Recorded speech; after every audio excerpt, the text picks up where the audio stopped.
Okay, well, I will go ahead and get started with the formality, which is really my pleasure to say welcome to those folks who are here, and I'm sure more people will join in.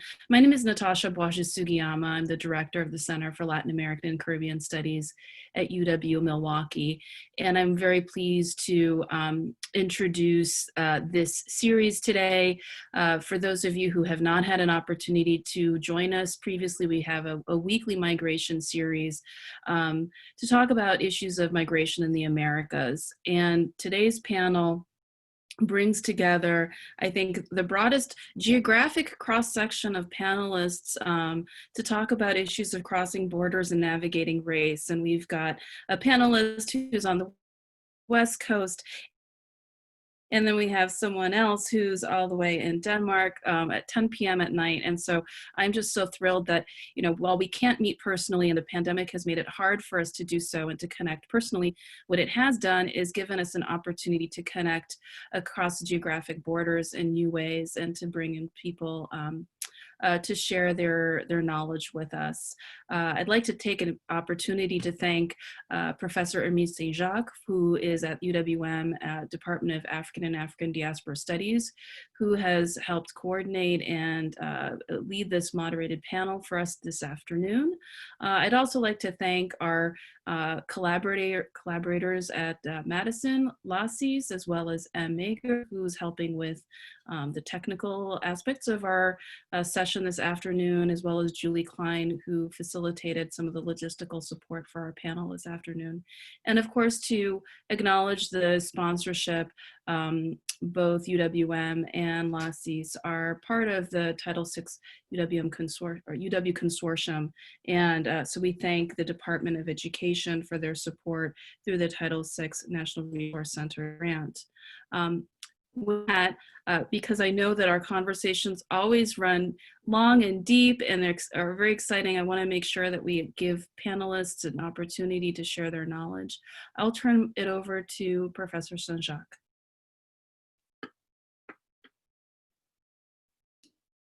Thank you, Natasha.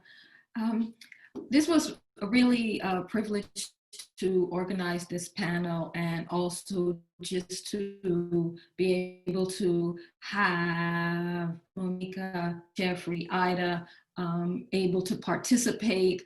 I was just excited to, knowing their research and have read their work, just excited to have them come together on this panel. And this panel really is looking at issues of mobility, right? Which is also related to citizenship, mobility, as well as race and identity. That said, I want to begin with Monika Gosin, who is a sociologist in College of William and Mary. And would you like to just take over, Monika?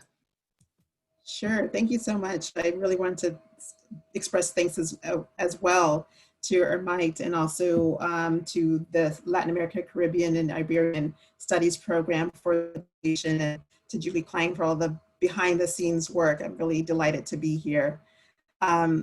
Yes, so my work is situated within Africana studies, Latinx studies, and I look at inter-minority relations. I look at Afro-Latino Latinx positionality in the United States, and also race in the media, some of the areas that I do research in.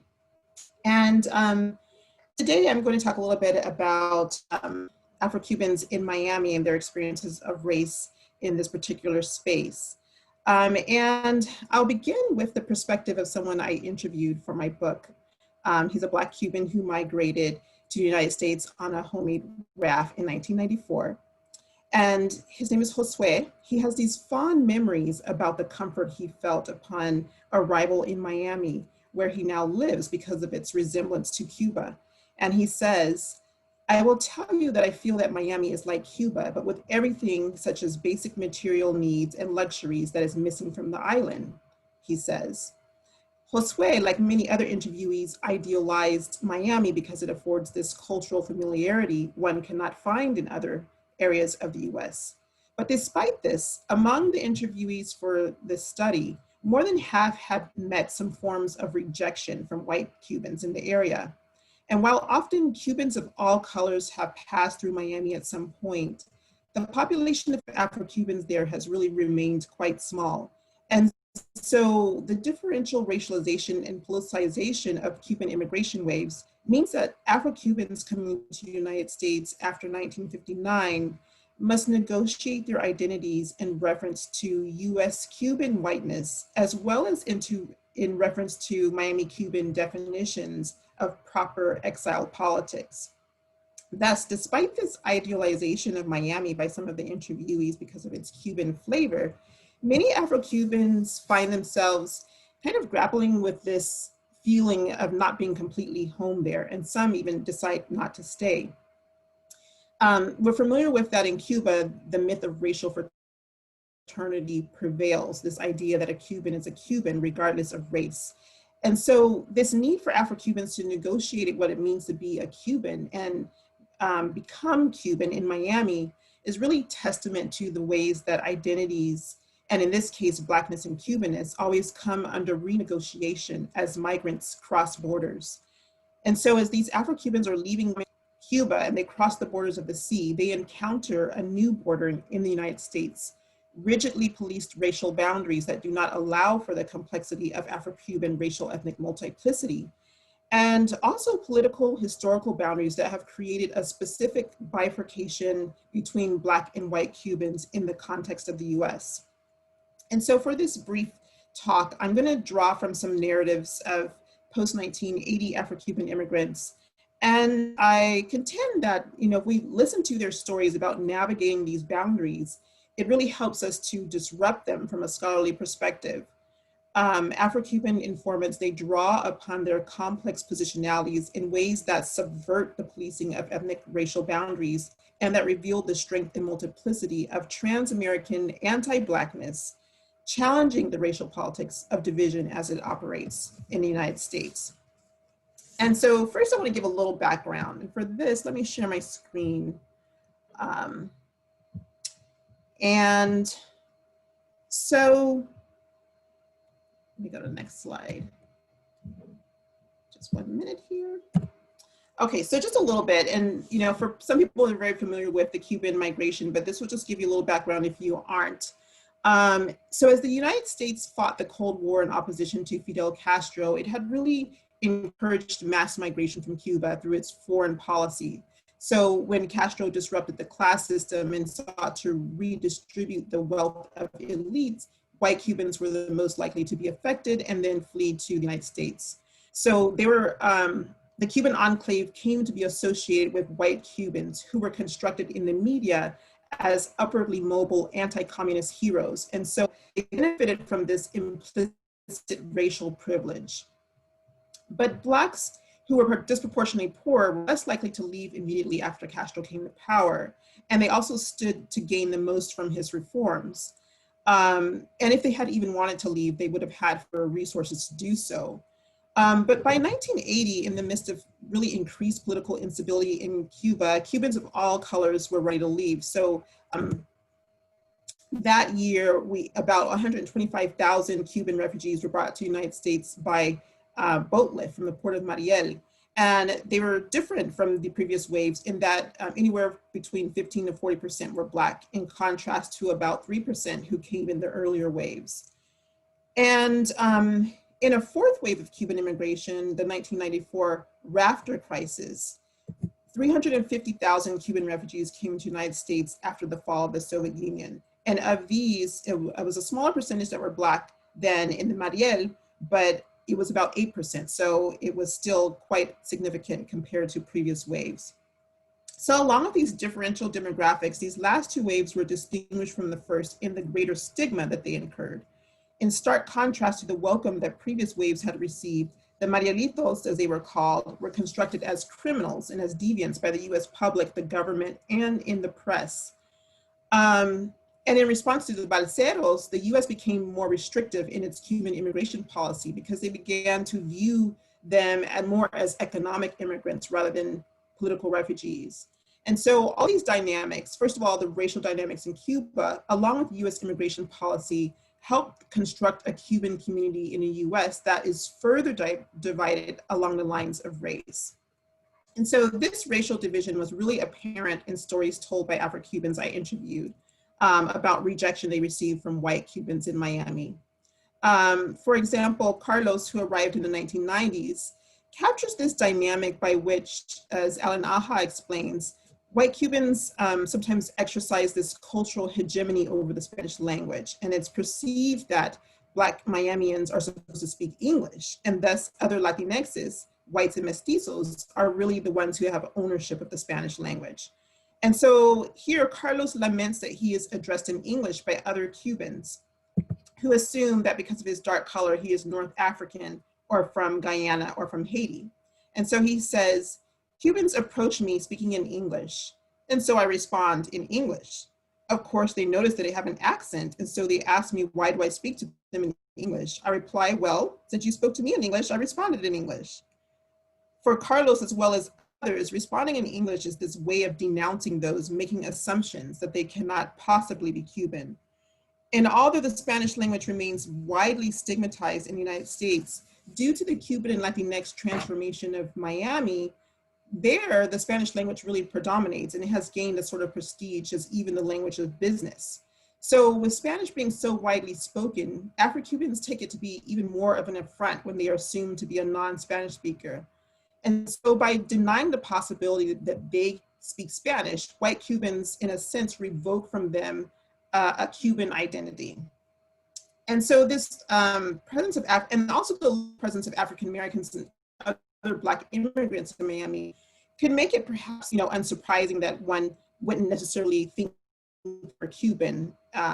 But really the respondents that they talked to, they saw this misrecognition by white Cubans as not as an innocent mistake, but as a statement of anti-Black racism. So when they were recognized as Cuban, they noted they were often treated as if they were some sort of rare exception. But in fact, as we know, Cuban is a multi-ethnic and multiracial country. So Carlos, who we just heard from, is outraged that some Miami Cubans seem not to even realize that there are Blacks in Cuba. He says, in Cuba, there are towns that are 90% Black. There are whole towns. And so for the love of God, he says, he theorizes that the white Cubans he encounters actually do know about Cuban Blacks, but want to deny them. He says, it is a matter of denial or lack of will to acknowledge these things. In Catholicism, there's this type of precondition for sinfulness called culpable ignorance. And this is when someone makes a mind and believes, I don't want to know. So as is the case for other immigrant groups, the racial understandings that Cuban exiles held before coming to the United States, they intersect with what they learn about race as they navigate this new racial climate. And so upon arriving to the United States, white exile Cubans who already held anti-Black attitudes encountered also the US's configuration of anti-Black racism. So the white Anglo-dominant ideologies in the United States affirmed anti-Black attitudes and encouraged Cubans to dissociate from African Americans. But by separating themselves from African Americans also often meant denying their own Blackness. So the respondents provided these really thoughtful analyses about how racial notions in Cuba intersect with and parallel the dominant racial ideologies of the United States. In Cuba, as in many other Latin American countries, the idea of being both Black and white is not a foreign concept. And so, Cuba also has this idea of racial democracy, but Cuba also differs in an important way because in post-revolutionary Cuba, Blackness had been officially celebrated as the Castro government took on this project of celebrating Cuban African heritage. And we know that often this recognition is problematic because it in the ways that it folklorizes Blackness. But this recognition also allows for some Blacks to see themselves as Blackness is something to take pride in. And so the Castro government also underscored these ideas of racial fraternity as it criticized the US capitalist imperialist system, and really contrasting those, the welfare of Cuban Blacks compared to continued racism in the United States. And we know this strategic, the way that Castro was using it, and is often used to encourage any level of race consciousness, even for organizing against racism. So this is quite problematic. Yet we also have this political consciousness that Black Cubans were gaining from this culture that was put in place. So we have another respondent, Mariela, who offers this argument that Cuban racism is heightened in the United States and provides an analysis of how white Cuban racism shifts in the national context. She says, I think that many of them, white Cubans in Miami, have old prejudices and patterns that people from the exile community have in their mind. And yeah, then what happens is do what the Romans do. And it reinforces what they had a long time ago in their minds. So Mariela's assertion that white Cubans in the United States take their cue from white Americans and do what the Romans do was a view that was held by several other interviewees. They really expressed this view that Miami Cubans have adopted this US American value and have become more similar to white Anglos rather than to Cubans on the island. And so in this way, they're situating Cuban American whiteness within this specific context related to the United States history of anti-Black racism and its anti-communism and imperialist goals. And arguably, the prevalence of white racism in present-day Cuba should not be ignored.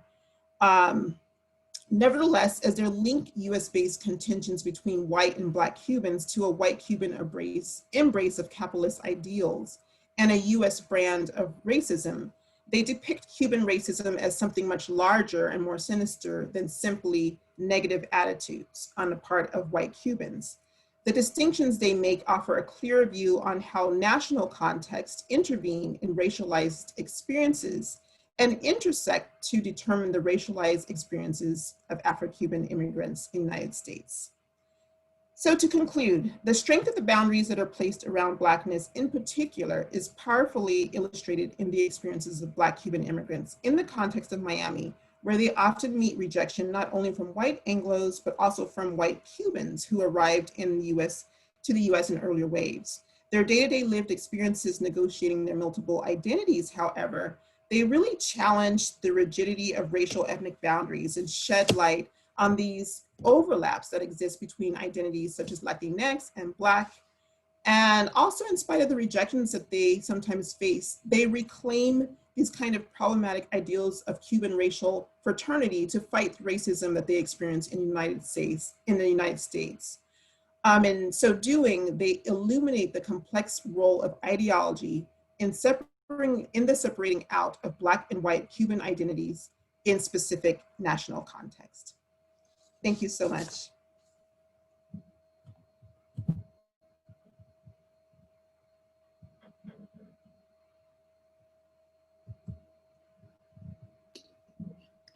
Thank you, Monika. Our next speaker is Jeffrey Kahn. He is an anthropologist at the University of California, Davis, and he will be speaking about Haitian migration and in light of US immigration and asylum policies. Jeffrey? Thank you, Ermitte, and thank you so much for the invitation and for the privilege of speaking to this audience. Thanks also to Julie and Natasha as well. I'm really pleased to join this group of wonderful scholars today to speak about the really important question of Blackness and migration in the Americas.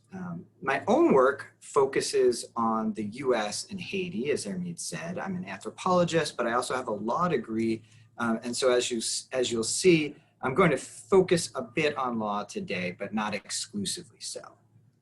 Now, as I discussed in an article that I've recently submitted, one can't really talk about Haitian migration to the United States without talking about Blackness, even if one doesn't frame one's analysis using that specific term. Now, I'm not the first one to argue this, of course. This is well-trod ground in Haitian studies, and that's because Haiti has long occupied a place in US ways of imagining, threatening racial otherness through a particular association with Africa and Africanity. So not just blackness, but a supposed deep connection with an originary Africanness. Now, although this association between Haitianness and Africanness has taken many forms since Haiti's independence from France in 1804, the association itself has had remarkable durability in sometimes positive and sometimes negative ways. Now, with regard to the negative, which we have to talk about because we're talking about US immigration policy, Haiti has been imagined as somehow more purely African, and by extension, more primitive, more backward, more barbaric, to quote Haitian scholar Laennec Herbon, than any other country in the Western Hemisphere. Now, with regard to the depth of this association, we can take Michael Heinel's revised edition of the tome Written in Blood, A History of Haiti, as illustrative. So in it, Heinel writes, Haiti should be thought of as, quote, a fragment of Black Africa, a fragment dislodged from the mother continent that drifted across the Atlantic and grounded in the Antilles, end quote. So whatever Heinel's intent in stating this is, the associative effect, the equation is clear. Now, there's no doubt that Haitians have been subjected to wretched forms of discrimination as a result of this association with Africanness in the United States. And one really starts to see this as greater numbers of Haitians began arriving from Haiti by boat in the 1970s, fleeing the dictatorship of Jean-Claude Baby Doc Duvalier. And by the early 1980s, anti-Haitian sentiment intensified further following the identification of Haitians with AIDS in the popular imagination, subsequent to the CDC's classification of Haitian ethnicity as a risk category for the then little understood but fatal disease. In many ways, this new association revised earlier popular stereotypes of tubercular, yaws-infected, and STD-ravaged Haitian peasants threatening the putatively healthy populations of South Florida. So I'm talking about stereotypes here, of course. And in these stereotypes, Haitians, Africans, and AIDS all blended together in racialized visions of the disease and who carried it. And the stereotypes were, of course, as many of you know, revived of late with President Trump's alleged comments about all Haitians having AIDS, a throwback to this earlier and shameful moment in our immigration history. And Edwidge Dantica has written a really moving piece about this in The New Yorker. So in other words, Haitians have long grappled with US forms of anti-Blackness, but more than that, they've grappled with a specific version of it. Haitian Blackness was often characterized in the United States as more other, more disturbing, more threatening, albeit in very specific ways that were often tied to religion, among other things, and specifically Vodou, the proper pronunciation of Haiti's popular religion, discussed often in the US media in terms of exotic and salacious, quote unquote, voodoo rituals. Now, this particular form of racialization of Haitian subjects wasn't the only barrier Haitians who began seeking asylum in the US during the 70s and 80s faced. They also entered an immigration system that was almost entirely governed by Cold War political agendas. Moreover, the system that existed was entirely ill-equipped to deal with asylum seekers arriving in even modest numbers on US shores. And that's largely because asylum seekers really didn't tend to show up in the US at all at that point in time. Now, with regard to the Cold War political agenda guiding asylum determinations that I referred to, what I mean is that in the 1970s, whether or not one was denied asylum and removed from the United States depended almost entirely on whether one was fleeing an anti-communist regime allied with the United States or a leftist regime perceived to have communist or socialist sympathies. So the system was set up to reward, in essence, single defectors from communist regimes, think Baryshnikov, not thousands of Black immigrants fleeing anti-communist dictatorships. And to be overly simplistic about it, that's really what the Duvalier dictatorship was, a pliable anti-communist authoritarian regime that served as a counterweight to Cuba and an ally to the United States. The US Department of State wasn't about to embarrass Duvalier by giving credence to thousands of asylum seekers fleeing the brutality of his secret police, the Tonton Macoute.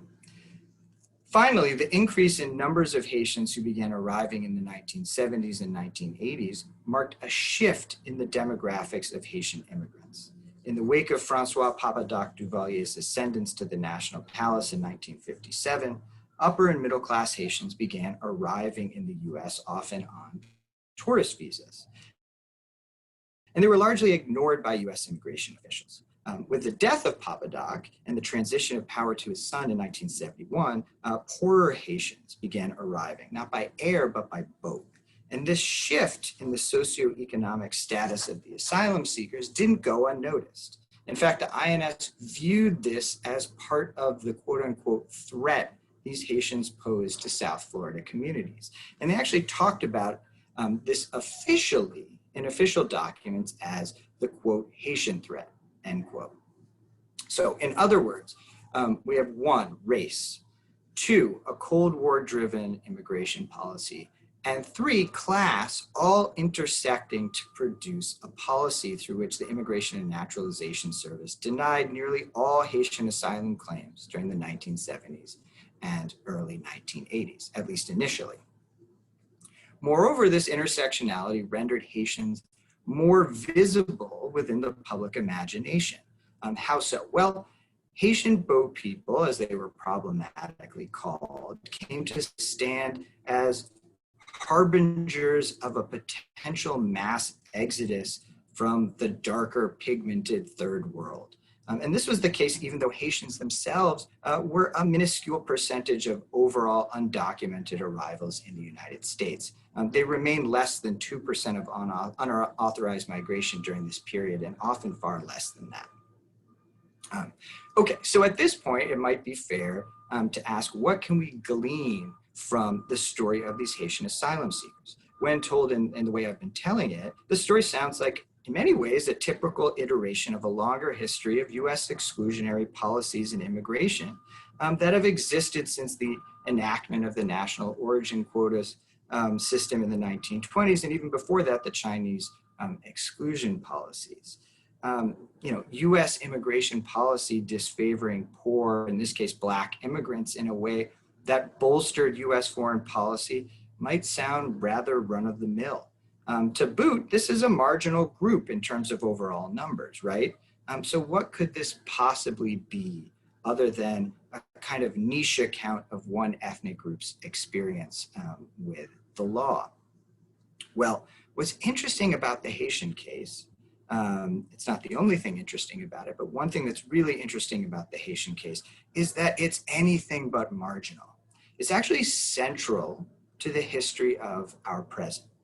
In fact, the battles that would be waged over the treatment of Haitian asylum seekers became laboratories for much of the US border enforcement regime that we know today.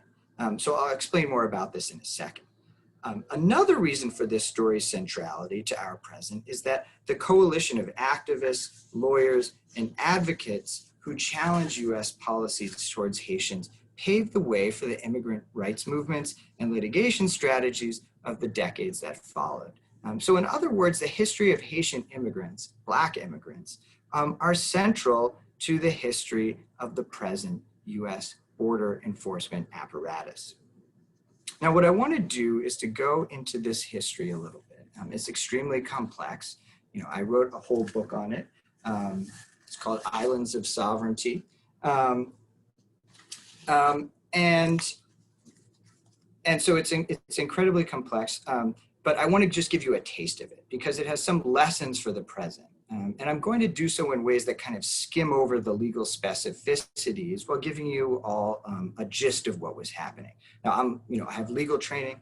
I love the legal technicalities, but I know that when I start talking about them, people's eyes start to glaze over, so I'm going to spare you that. So the first thing I want to discuss is the rise of asylum processing and the rise of what's known as maritime migrant interdiction operations. And the two are connected. So to put this in the simplest terms, in 1972, when Haitians began arriving in the US by boat, the US Immigration and Naturalization Service, the INS, could basically do what it wanted with the arriving Haitians. They could deny their claims, and there was no way to challenge the substance of those individual denials in the courts.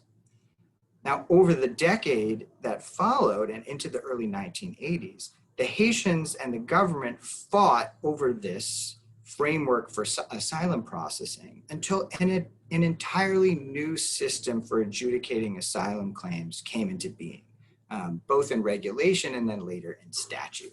And that's huge. That's huge. Now, the response of the INS was not to provide Haitians with these hard-earned procedural protections for the most part. Those protections did remain enshrined in law. They made up the rudiments of the asylum system that we have had until quite recently.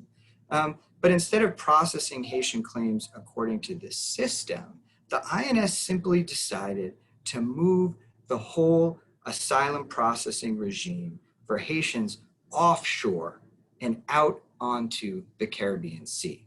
How so? Well, they sent Coast Guard vessels to intercept Haitians at sea and offer them what really were sham interviews, after which they would be sent back to Haiti. Over the first 8 years or so of the program, less than 0.5% of Haitians interdicted were found to have even a hint of an asylum claim and brought to the US to pursue that asylum claim. Now, at the same time, the Reagan administration pivoted from nearly 30 years of paroling people who arrived on US shores and instead moved to detain all arriving asylum seekers. Now, interestingly enough, this move ended up being applied initially almost exclusively to Haitians. And over the past 40 years, we've gone from detaining close to 0 immigrants to a daily average of around 50,000 detainees. And this was field tested with Haitians who were dispersed through an early version of what would become the massive network of jails, ICE, and Bureau of Prison facilities that we have today. Again, remember, this is a group that never made up more than 2% of undocumented immigration, and they're at the heart of all of these transformations. Okay, so interdiction and detention, what else? Well, there's the intersection of interdiction and detention.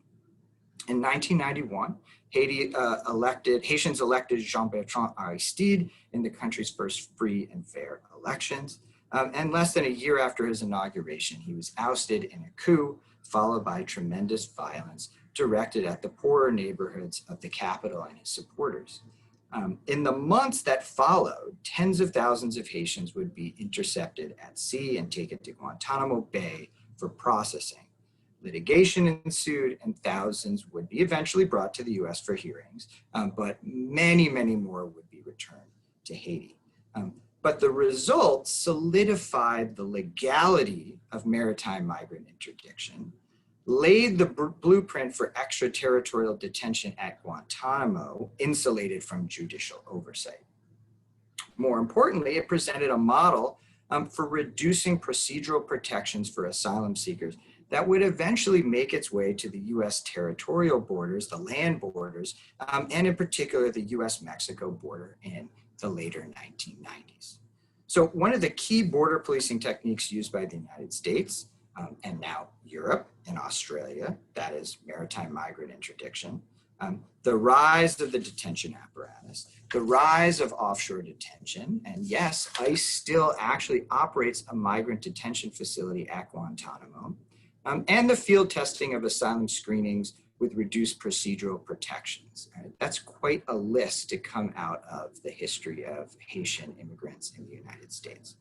Now, to add to that, I would argue that the policies now being pursued on the US-Mexico border are an attempt to replicate the free reign that immigration agents have been able to engineer for themselves with regard to Haitians interdicted at sea. So metering, by which Customs and Border Protection officers control the number of asylum seekers permitted to present themselves at the border, the Remain in Mexico policy, through which asylum seekers wait out their cases in Mexico, and expedited removal, the shortened process given to those appearing at the border, are all designed to erode asylum protections on land the way they were eroded at sea vis-a-vis the Haitians. Add to that what's been called the asylum ban and the third safe country agreements, and then finally the new COVID protocols from Title 42 of the US Code that allow for turnbacks and expulsions without hearings, and you have an effective erosion of asylum that really resembles what Haitians actually began facing decades earlier with the rise of maritime interdiction. Now, both Ermitte and Hannah Arendt have spoken about Europe's colonial holdings as the laboratories for the barbarism of European fascism. The colonies, and in large part Africa, in other words, they saw as testing grounds for practices that would later be redirected by Europe at its own internal others. Now, I'm not making a comparison with European fascism here, but rather the idea that policies travel, expand, and metastasize. And once created, they are like tools that are there for the using. And the policy experimentation designed to control Black Haitian populations deemed threatening to American communities have long since remade the core structures of our border policing apparatuses. There's nothing peripheral about them. Their story is the story of American immigration law today. This past is actually the history of our present moment, and we do well to pay attention to it. So I'm going to conclude there, but maybe in the Q&A, I can offer some additional comments that are less pessimistic and less filled with doom and gloom.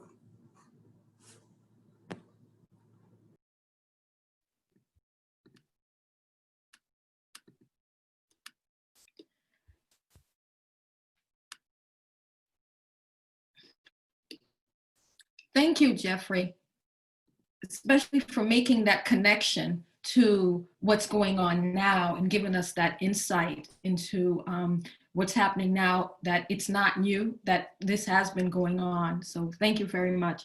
Our next speaker is Marie Vammen.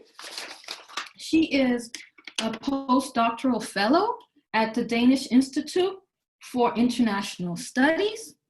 Her research concerns West African migration to South America, mainly Argentina and Brazil. Her title is Contesting Borders, Movement and Fiction in the Lives of Senegalese Migrants in Argentina. Well, thank you so much. Like the two others, I also want to really thank the organizers for organizing this very exciting webinar series. I also want to thank Monika and Jeffrey for their really interesting presentations, which I hope can discuss after my presentation. So my talk today basically builds on my PhD, where I did 9 months fieldwork between 2012 and 2015 in Buenos Aires among Senegalese men and women living as street traders. What I want to sketch out today is what I see as key bordering processes that affect the everyday lives and mobility of the migrants I followed. Unlike in many European countries at the time, and I guess in an American context too, at the time of my fieldwork, the migrant struggles in Buenos Aires was not so much linked with the borders created by strict migration governance and the fear of being deported. Rather, their everyday lives were shaped by confronting urban borders closely linked, as I will argue today, with the country's particular history of invisibilization and displacement of Black bodies that draw lines to contemporary urban policies and policing in Buenos Aires. So theoretically, I'm inspired by the recent mobility turn within migration studies, and here I draw on Tim Criswell and Anna Singh's work when I use the concept of friction to help unravel the shifting complex landscapes of different multiscalar forms of border policies that on the one hand imbue the migrants' way of navigating in the world, and on the other create new forms of resistance from below. But let me start by giving you a bit of background. So since the mid-2000s, Argentina, but also Brazil emerged as new destinations for West African migrants. Today, it's estimated that approximately 4,000 Senegalese migrants live in Argentina. Most of my interlocutors' initial plans was to go to Europe, but they and their family thought that the different European border externalization interventions had made the sea and overland routes too dangerous. At the time, migration brokers, but also friends and family in Europe, also told them that Europe was finished due to the economic recession in the end of the 2000s and increasing border control measures that made it difficult to work without papers. So instead of going to Europe, my interlocutors, often with the help of a migrant broker, found ways to obtain a visa to Brazil, Bolivia, and later Ecuador. And from there, they would set out on increasingly long and complicated journeys to Argentina or Brazil, a country most of them knew very little about, other than their iconic football players, Lionel Messi and Maradona, and that in a recent past, the peso was 1-to-1 with the American dollar. So let me now use from my fieldwork as point of departure to talk about how urban borders created friction in the migrants' lives. One evening, as the bustling commercial zone Once in Buenos Aires quieted down, Aisha took my hand. She wanted me to see something. It had been a peaceful day and the police had been out of sight and had let Aisha and the other street hawkers in the area earn their living. Yet the serious expression on her face indicated that something was wrong. So we walked less than a block down the road before she stopped and pointed towards the metallic shutters of a clothing store where somebody had written "Negro de puta" in black capital letters. The phrase "black bitch" seemed to be a racialized version of the often used vernacular "hijo de puta," son of a bitch. Aisha asked me with a mix of anger and sadness, who would write such a thing? For her, there were no doubt that the degrading words were directed towards her and the other African migrants who worked in the area by occupying the sidewalk in front of the shops. For me, this racial slur on the shutters offered an apt illustration of the everyday racism and bordering processes that I observed African migrants encountered in Buenos Aires. Like the slogan on the shutters, racist practices and direct assaults tended to be much more out in the open at night, while during the day, they mostly remained hidden away, but nevertheless present, ready to blast out, especially during conflicts over urban territory within the strained Argentinian economy. Yet the everyday event also points to the experience of being a Black African migrant in contemporary Argentina. But to gain a more nuanced understanding of the positionality of Blackness in Argentina, it is necessary to briefly consider how the meaning of the term Negro over time in Argentina has evolved. So Black mobility and displacement are entangled in Argentina's history, like in many other nations.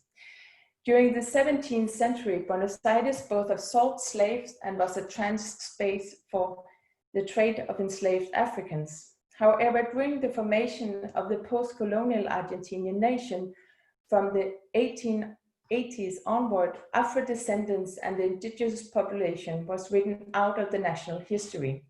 This process of blanqueamiento, or whitening of the population, and the wailing of the non-white racial alterity was part of a complex process of state formation.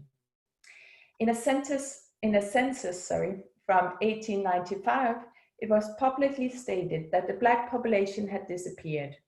Yet Buenos Aires had a lively community of Afro-Argentinians. However, they did not fit with the new national identity that built on the assumption that Argentina was a European enclave in the Americas with a population that descended from the large inflow of European migrants. Despite the structural invisibility of former enslaved Africans and their descendants, Blackness continued to be associated with the uncivilized deviant other.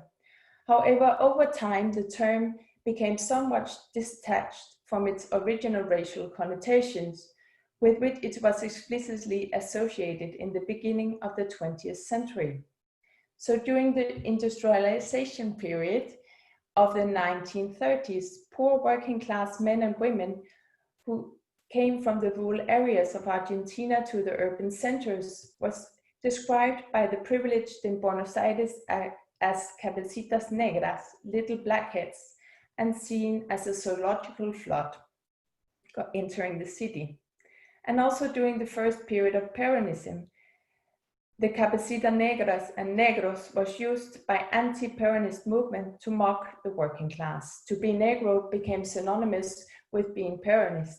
In this way, the elite tried to delegitimize the group's power by treating them as less deserving of full citizenship due to their perceived poverty, uncouth behavior, and lack of education. And this kind of continues to today, where Blackness does not exclusively run along racial lines, but has been extended to include poor working class citizens who in different ways are seen as less deserving because of their perceived Blackness. And it is this particular racialized topography that meet the Senegalese migrants in Buenos Aires. In some, the disturbing graffiti messages that Isa showed me could just as well have been directed at other poor Negroes working or passing through the commercial zone. So coming to Argentina was for many of the migrants connected to a new form of bodily awareness, as they felt hyper-visible in the urban space. When they moved outside the established social infrastructure of the familiar hubs for African migrants, it was difficult to blend in because whiteness seemed to be the background for the general social landscape. When you come to Argentina, you become a spectacle, Senabo explained. She had arrived just before the economic collapse in 2001 and was one of the first Senegalese women in Buenos Aires. And she explained, "When I went outside my house, I felt like a spectacle on the street. Even today, I sometimes feel like that, but I have gotten somewhat more used to it. But when I arrived, it was a very strange feeling. I felt the weight on me all the time, as if they had never seen anything like me or another Black person before. It was only when I left Senegal that I started to feel different. Suddenly, you start to think about your own identity." Other migrants like Senabo also told me about this particular form of friction and the new bodily perception and self-awareness in the city space. Their post-colonial experience echoes the seminal work of Frantz Fanon, in where he critically writes about how the white gaze fixates the colonial subjects racially and sexually, leaving an unfamiliar weight on the body and creating an atmosphere of certain uncertainty.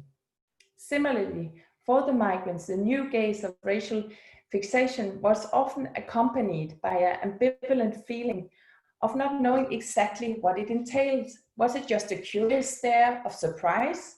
Was it potentially hostile or lustful?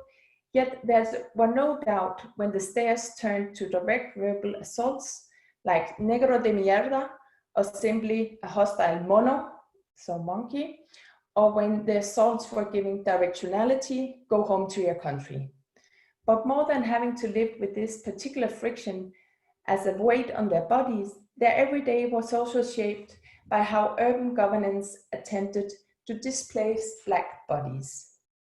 So throughout my fieldwork in Buenos Aires, it was impossible not to notice the large yellow billboards along the roads in the city center with a welcoming yet catchy slogan, Buenos Aires, en todo estás vos. So Buenos Aires, you are in everything. It was part of the commercial branding strategy of the autonomous government of Buenos Aires, led by the conservative center-right political party. The campaign's positive but informal message directly addressed the individual urban dweller, highlighting that he or she was an intrinsic part of the city's development. Yet for the African migrants and the other people labeled as negros, the city was not as welcoming and inclusive as this bright slogan suggested.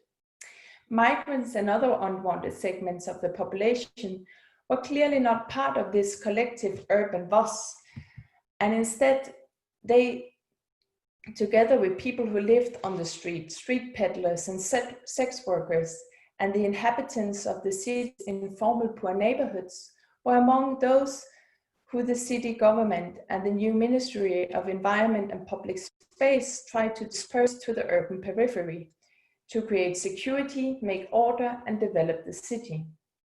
The new borders created by particular urban policies, accompanied by police interventions, increasingly obstructed the migrants' everyday lives by pushing them off the street. The migrants feared these unexpected raids by the federal police force, but it was especially the city's other police force, La Policía Metropolitana, together with a special task force unit, that were perceived as the biggest threat. They did not respect the unwritten agreements held together by weekly bribes between police officers and hawkers, and were not open to negotiate the migrants' presence. Furthermore, their operations were often on a much larger scale and a more spectacular scale, illegalizing informal work. Furthermore, the ongoing operations to evict street traders, including Senegalese migrants from the urban areas, were done with an unusual level of physical violence. The uncertainty of never knowing when or where the intensified efforts to remove the migrant from public space would take place created a sense of anxiety. So throughout my fieldwork and later in the many conversations I have and continues to have on social media, my interlocutors anxious comments like, this cannot go on, one day they will come and deport us like in Europe, or in February it will be all over. And these predictions are closely connected to the migrants' daily experience with the police, together with the constant rumors about future police raids. But they are also made from being alert and observing the urban space around them. They increasingly began to see the elsewhere invisible urban borders rendered visible by the spectacular of police enforcement. So coming towards a conclusion, in this paper, I have linked Senegalese migrants' everyday spatial struggles with urban racialized borders that I argue is shaped by a particular history of the Argentinian nation. As such, their experience are emblematic of what Sarah Ahmed has called the ongoing and unfinished history of whiteness, that in this case continues to shape the migrants' bodily perception and experiences of inhabiting and moving within the city.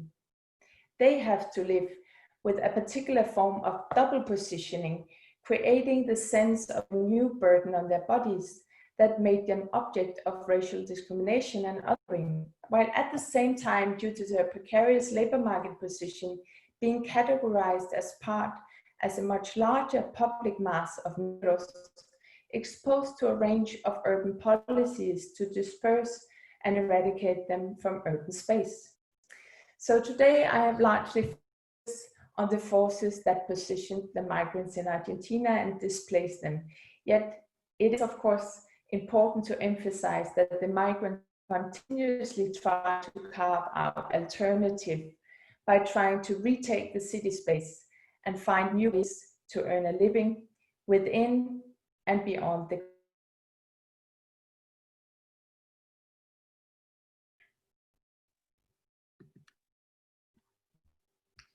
Thank you, Ida. We are going to open up for Q&A. If you have a question or comment, please. We have one question and have access to the Q&A. Our first, Our first question is for Monika. The question is, in addition to the statement that you read about culpable ignorance, has this concept been further mentioned by other interviewees or explored more in depth in your research? Let me unmute myself. Well, I really loved that statement when that person mentioned it. That particular phrase wasn't used by anyone else, but the idea is definitely expressed by others. In my book, I really talk about this idea of how white Cubans in the United States had to renegotiate this idea of their own whiteness. And a lot of that had to do with this dissociation from Blackness. And this dissociation from Blackness happened in many different ways. I mean, one of my good friends talked about how she was talking to a white Cuban who said, oh, those Black people in Cuba, they're not really Cubans. They're from other parts of the Caribbean who immigrated to Cuba. They're not really Cubans. So this denial of, the Black people who actually live in Cuba, that they're not real Cubans. And then also this idea that that this Blackness is associated with criminality. When I talked to them about the Mariel wave, one of the things that really distinguished them from the earlier waves was this idea that they were criminals. And I talk about how this criminal element was really about Blackness. I mean, people, even though the people from Mariel, the percentage of Blacks was actually still a small percentage in terms of the larger group, but the whole group, I argue, came to be blackened. And that was a way of distinguishing those who had been corrupted by, there's this idea that they were corrupted by Castro's influence. And so they were not true Cubans. And so this idea of who is a true Cuban came to be racialized in this idea of white versus Black. And I think a lot of this dissociation from Blackness captures this idea of this culpable ignorance that the person asking the question is talking about.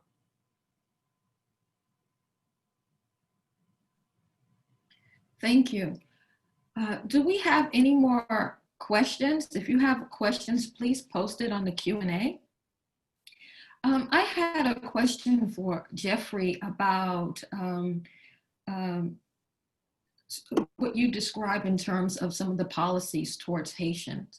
And just looking at this comment, we have a comment from that says, the use of these policies will not be easy to overcome, no matter who are presidents for the next several elections.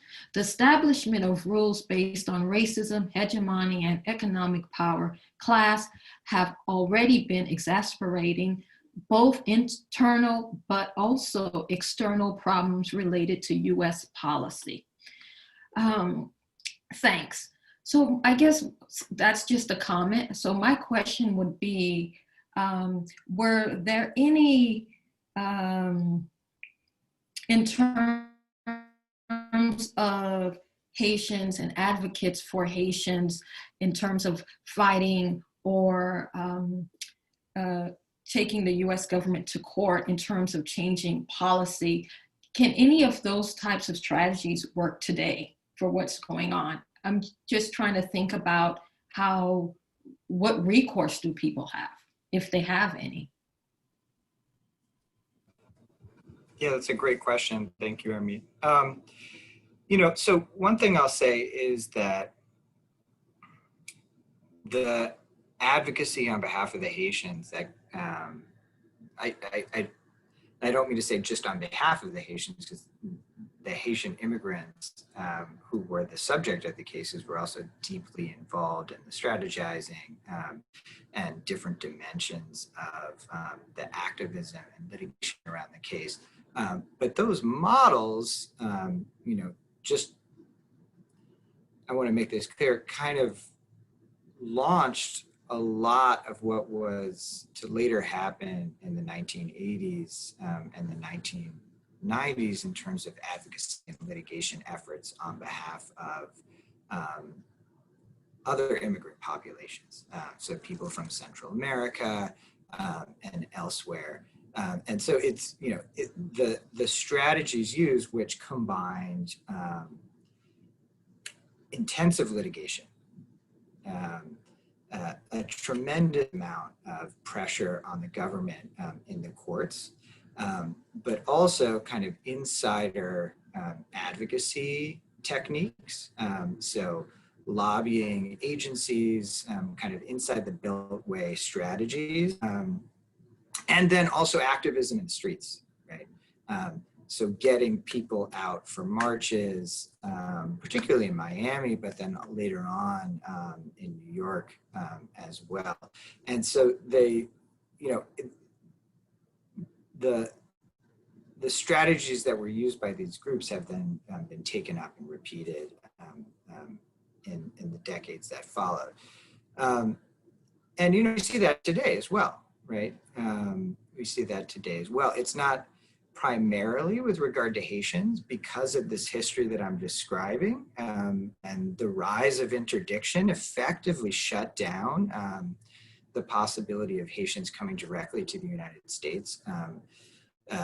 Haitians seeking asylum in the United States usually have to do so after they've secured some kind of a tourist visa and arrived, and then they can ask for protection.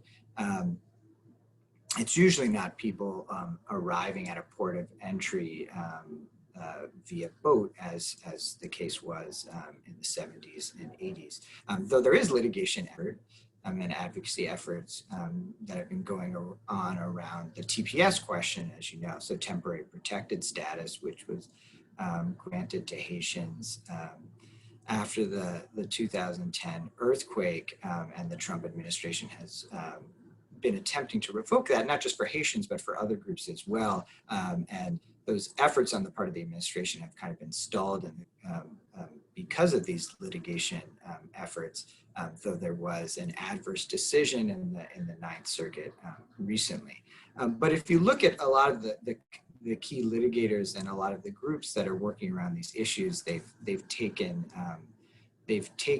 their lessons from these early efforts on behalf of Haitians to heart, and so you do see that influence ongoing. Now, I will say, just for a bit of optimism, right? And I don't want to talk for too long. I'm sorry. I know I've been speaking for a while already, but a lot of the changes that the Trump administration has put in place are executive branch changes, right? They're executive orders, the regulations, and so those types of programs and policies are things that are easier to undo than, for example, legislation. And so a lot of the erosion of procedural protections and a lot of the programs that have been put in place, those are things that can be more easily walked back should a Democratic president be elected over the next coming weeks. So that there's a one can have a bit of optimism with regard to that. But from a more radical perspective, the deep structural nature of how U.S. immigration operates, that's another story altogether. I think you kind of answered the next question, but I'm going to ask it anyway. It's also for you, Jeffrey, so you have to do a little bit more talking. Do most countries no longer have anti-Asian and anti-Black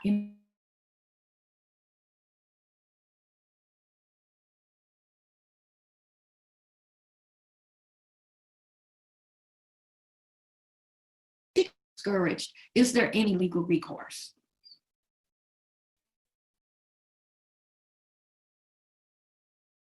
So that might, I know you might Did you to answer that question. Yeah, sorry, I mean, froze for a second there, but we can read the questions in the Q&A panel. So I was able to see that. I don't know, Ida or maybe Monika, I don't know if, I don't have any privileged position from which to answer that question in terms of other countries. No, unfortunately, I also am not able to answer that question, I'm afraid. Okay. So the question, I mean, it's asking, someone put in the chat that they didn't hear the question. Do most countries no longer have anti-Asian and anti-Black immigration laws? Is that the question, Ermitte, that you were referring to? Okay.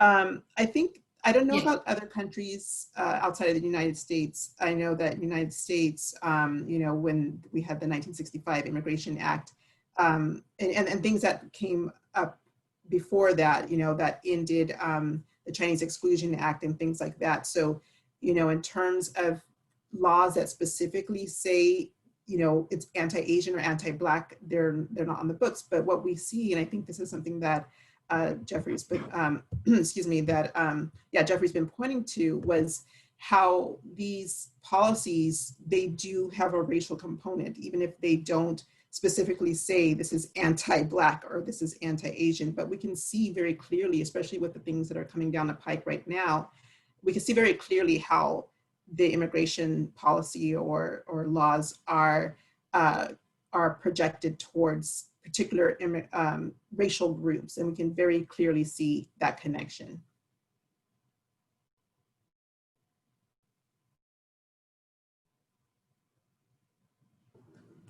Yeah, I think that's a great point. Since we don't have any other question, I actually have a question for you, Monika. My question is, can you hear me? I thought I froze for a second. Okay. My question, thinking about Afro-Cubans and their relationship with African Americans, how do they set themselves apart? Because, you know, you mentioned sometimes they're seen as Haitians, sometimes they're seen as African immigrants. And so my question is, when Blackness is the other, right? The idea is that they're not Cuban, right? How do they, I guess, emphasize their Cubanness, right? To distinguish themselves from African Americans, African migrants, etc. Well, I think one thing that's really interesting in thinking about them, particularly in Miami, is like this longer history of where they have been able to situate themselves. So, you know, Miami being very segregated. And so Cubans who came even before before Castro came into power, Cubans who were coming in earlier points in time, when segregation was very much in place, they had to live in Black areas, right? And so and this was because of segregation policy. But even today, we find that because of the rejection they often experience from white Cubans, there's certain areas where it's mostly white Cubans who live because, you know, they were the first ones who came to Miami and established this Cuban enclave. And so they end up living in traditionally African-American neighborhoods, or neighborhoods where there's more Black people, whether they're, you know, from other parts of the Caribbean and not necessarily African-American. So they've often had to place themselves within this kind of Afro-diasporic identification.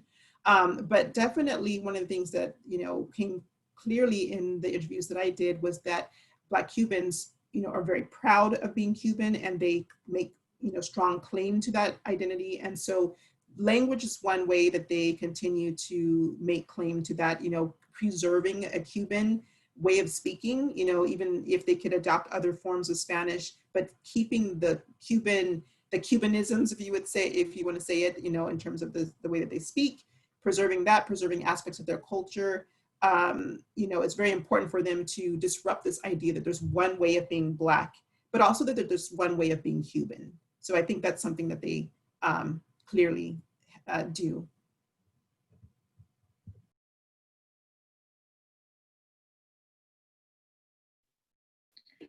Thank you.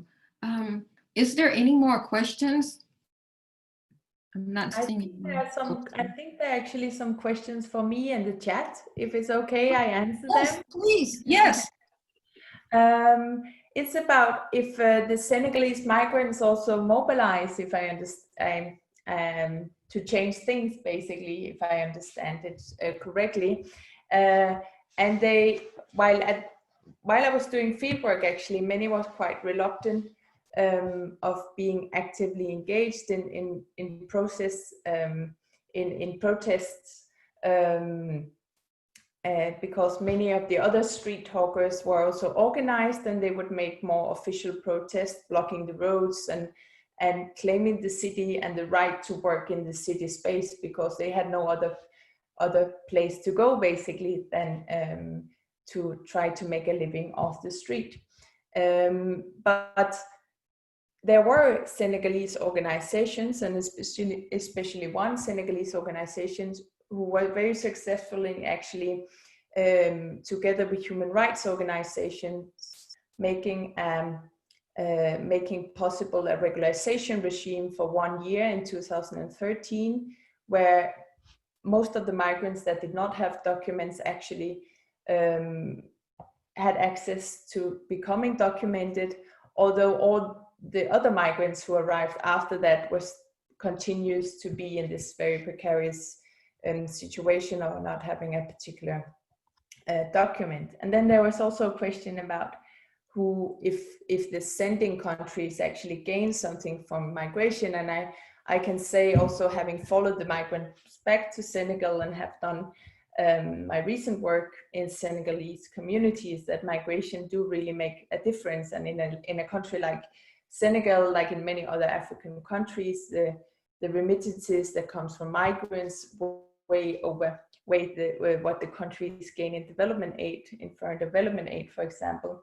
And even a small income from the outside can keep the household economy going. It can not even build big houses or anything like that. It can just be basically getting access to healthcare, bringing children to school, and this also make other people aspire to migrate in local communities.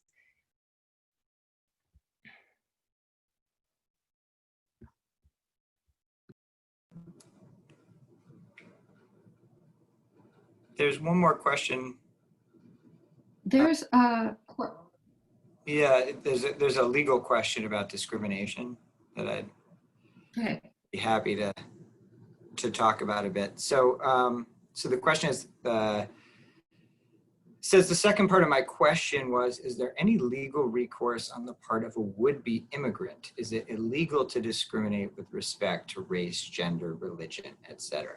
This is actually a really complicated question. It's a question that came up with the so-called Muslim ban that was promulgated at the beginning of President Trump's time in office. So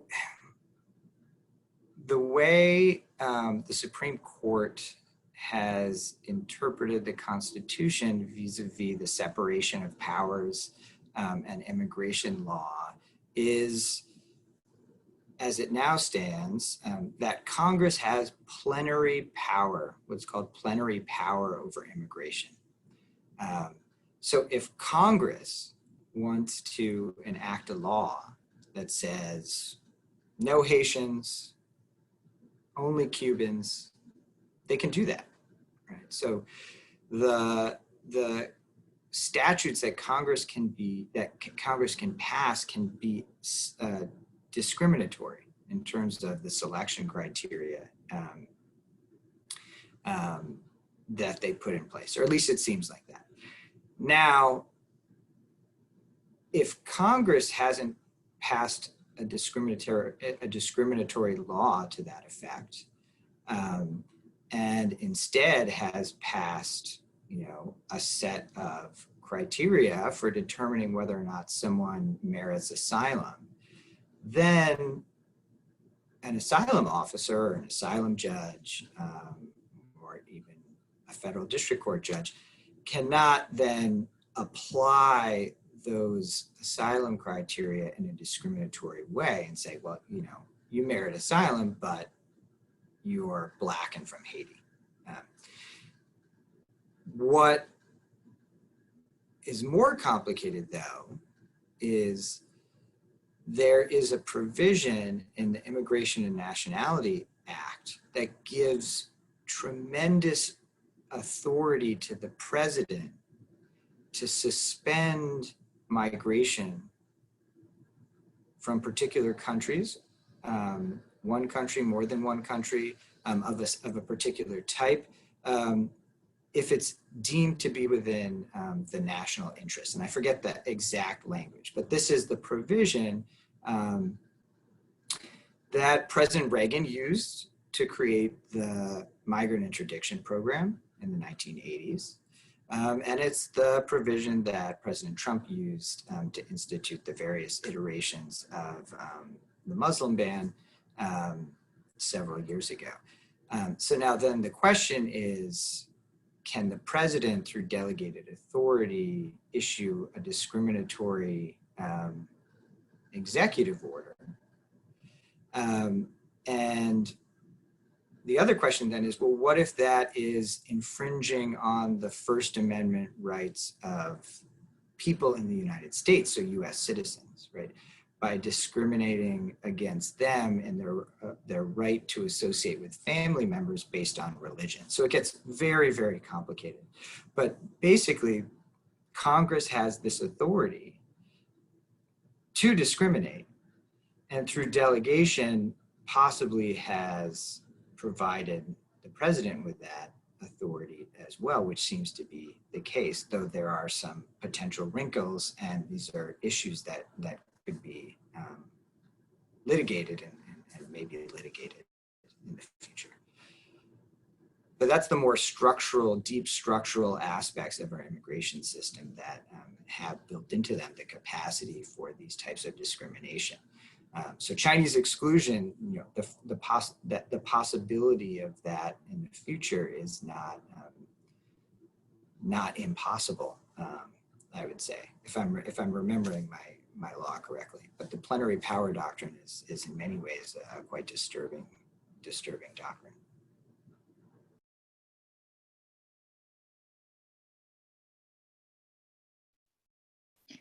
Thank you, Jeffrey. My chat is not updating. Is there any other questions out there? Okay. Ermitte, there is a question in the chat from Nancy.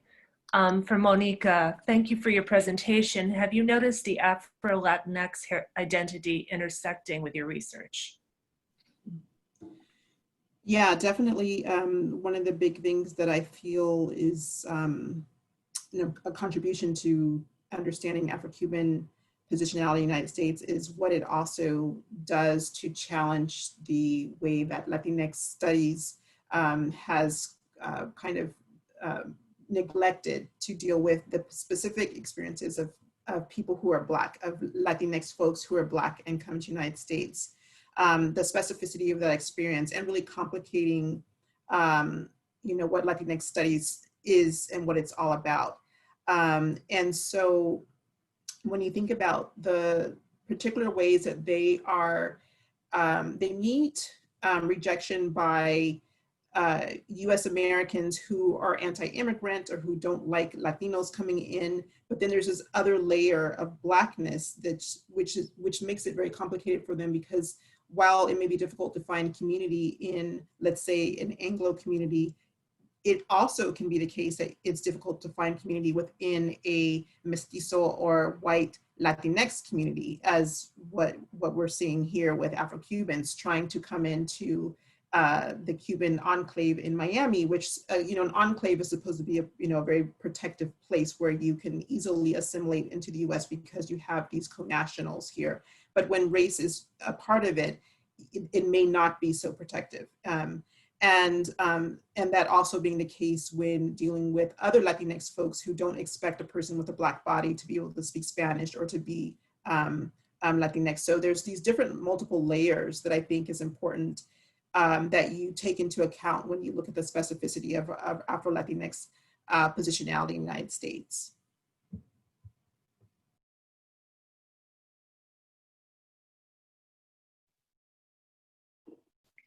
Thank you, Monika. Any more questions? Actually, if I can throw one out there, I think I heard that Ida did some research in Brazil, if that's correct. No? Okay, I misunderstood.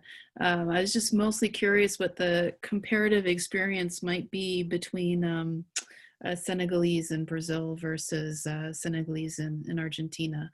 I can say a little bit about it because it was not uncommon that migrants might have traveled through Brazil or would, when times were difficult in Argentina, actually migrate to Brazil to see if they could find work there. And I heard many different things also related to questions of race. In some ways, it was actually easier for them to find work in like a factory or and different off the street basically, which was very, very difficult in Argentina. So in a way, it was more welcoming, but they also felt that it was much more dangerous for them, I guess, because they would often move into city centers that were more violent than what they were used to in Buenos Aires. So many actually preferred to come back, but they would also go and trade between the two countries. So there would be back and forth movement, but I haven't done fieldwork myself in Brazil, but other Latin American scholars have done so. So there is actually larger literature on Brazil than Argentina. Thank you.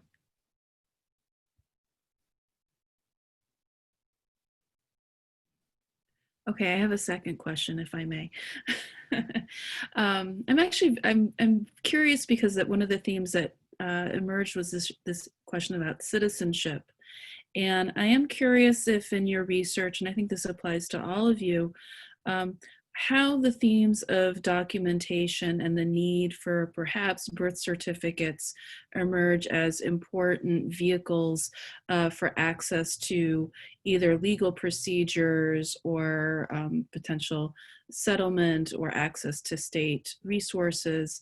And I don't know if you had encountered this documentary issue as salient in your own research, or the ways in which maybe some groups are privileged and that they may not need those documents, whereas others might need those documents. And I am actually thinking mostly of the documents from countries of origin, and whether that is a barrier to the migrant experiences among the folks you interacted with. Well, in the Argentinian case, when the whole regularization program rolled out, documents was a big issue, and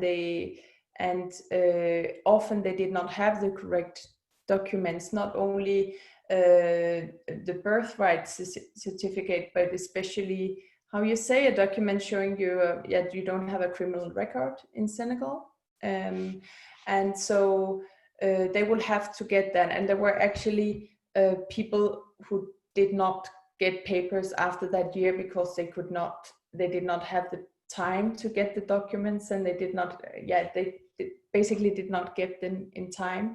And there also human rights organizations helped to actually push so they could prolong this process by 3 months. So most came at the time and actually could get regular stay in Argentina. So that was an issue.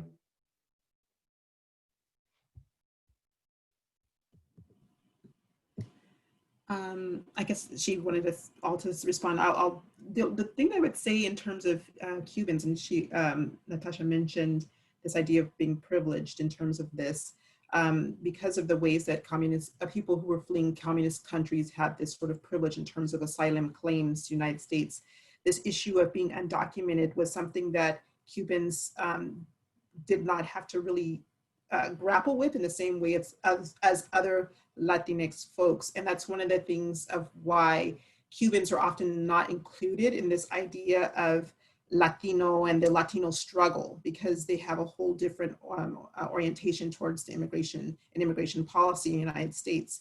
What I find fascinating now, in terms of some of the changes that have come down the pike, because wet foot, dry foot has ended, and they don't have the same privilege that they had before. So, if they're coming through Mexico, they have to remain in Mexico just like everyone else, with the Trump administration's new ideas around asylum. So there's these interesting things that has changed and really highlighted the fact that all along, really, immigration policy has not truly been about these humanitarian concerns. It really has been about the political ideas that the US was really promoting at a particular time, whether it's anti-communism or what have you. So I think that's really important, that we see these shifts in policy and things like that. They really show a lot of these contradictions in terms of the motivations for immigration policy.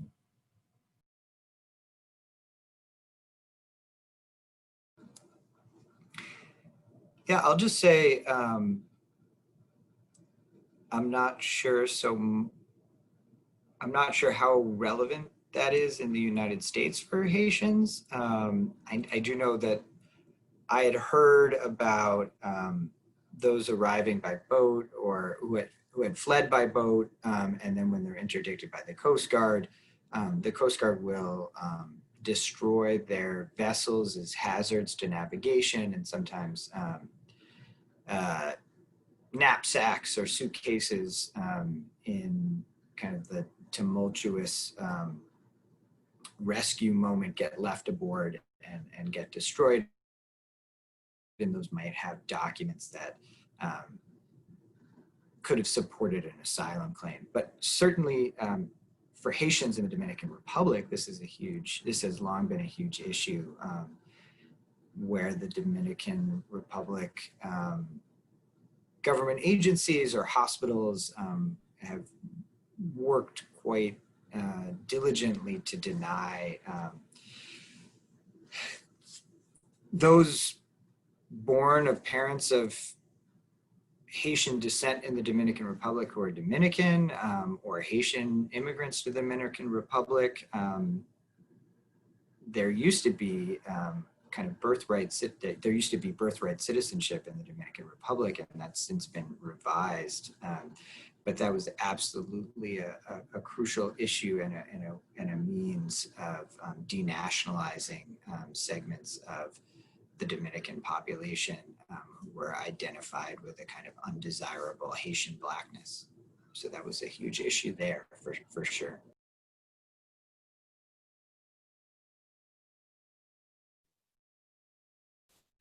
Okay, we're at time. Is there any final question? Well, I want to thank the panelists for presenting today. This was a great panel. Thank you. Yes, I enjoyed this interaction. Ida, thank you for staying up late to be with us. We appreciate it. Yes, thank you. And thank you, Natasha and Julie, for making this possible and for inviting me to organize this panel. Thank you. Thank you, everyone. And please tune back next week after the big election here in the United States. On November 4th, we'll have a panel on South-to-South migration, where we'll have a chance to hear more about Venezuela and other South-to-South migration experiences. Thank you to the panelists. It was a terrific panel.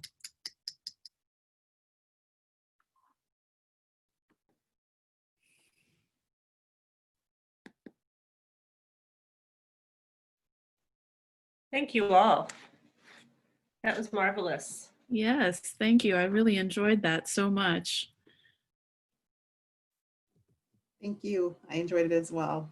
Yeah, thank you so much. Yeah. Great. I wish I could take you all out for a beer now. I'm sorry, I can't. I was so interested in what Jeffrey and Ida were talking about. I wish I could talk more with you guys now, but time is up. Yeah. Totally, yeah, absolutely. Are the participants still in the room? They are. They're Yeah. slowly making their way out. Thank you, everyone, for listening. Yes, thank you. Well, hopefully you all will have a chance to visit Milwaukee someday, and meet up. And it sounds like some of you guys are regular participants at LASA, so I hope you'll maybe replicate this panel for a LASA at some point. That would be great. Mm-hmm. Yeah. Yeah. Okay. Okay. We still have some participants. I don't know if anyone wants to throw out a last question, but You can turn your lots mic of on if you do. lots of thank yous. Lots of thank yous.